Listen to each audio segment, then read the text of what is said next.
Yo, what is up? Okay, so I literally took this whole week genuinely taking on this challenge. Number one, I didn't have any caffeine, which is a miracle because I developed a serious caffeine addiction back in Brazil. But anyway, I highly encourage you to go back, watch the video, make sure that you look in the description because it has specific questions that you need to ask yourself, and also it lists all of the challenges. So go there, check that out before you even watch this video.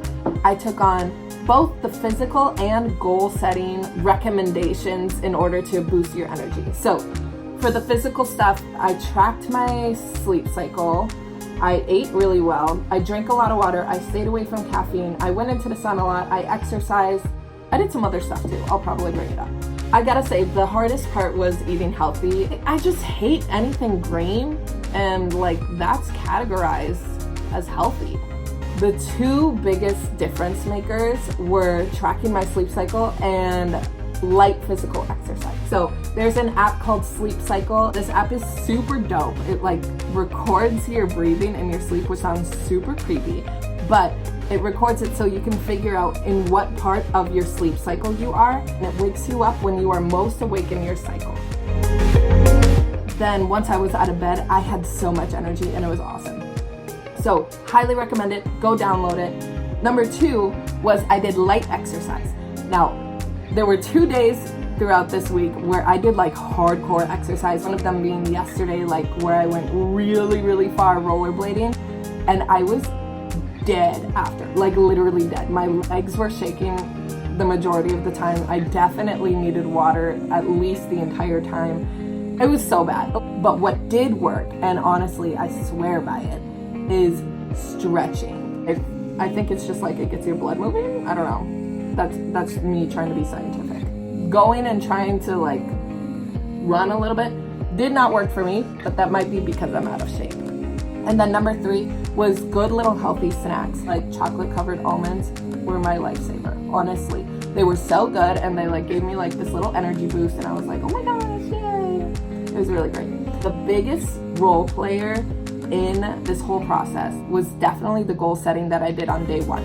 I figured out what I wanted to achieve by the end of this year, kind of stepped back and figured out what I could do now in order to get there towards the end of the year.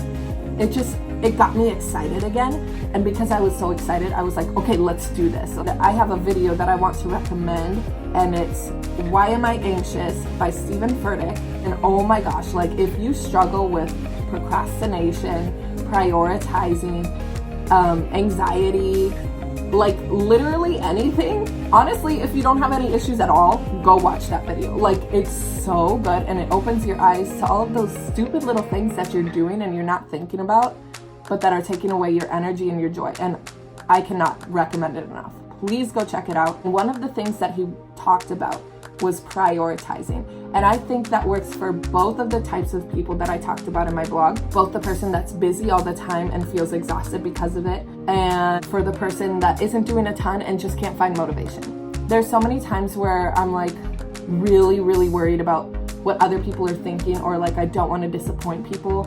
And so I say yes a lot. I would say yes to every person that would ask me, and I would be so physically drained that I would get myself sick.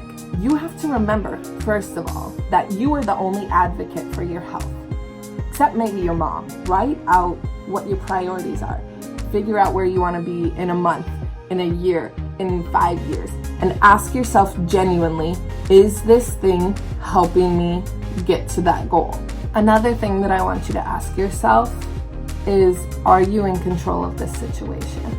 Because there's a lot of things that we're not in control of, but there's also a lot of things that we are in control of. Figure out what you have control of and change those things if where you're at is not working.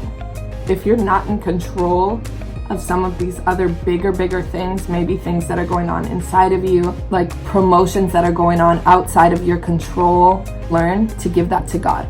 And that is going to be the thing that I'm talking about in next week's video, next week's challenge. I'm going to be posting it tomorrow, Sunday, and we're going to go deep into stress and into things that we can't control. This week, what I really want you to focus on is the things that you can control. I'm saying that if you're adding on extra things, if you're volunteering too much on the sides and it's stressing you out, is the thing that's stressing me out really necessary in the process of achieving that end goal? Be honest with yourself, because you are the only advocate for your health. Really, the biggest thing is, when it comes to the things that we can control, is knowing your priorities, knowing your goals, knowing where you want to be at the end of the year.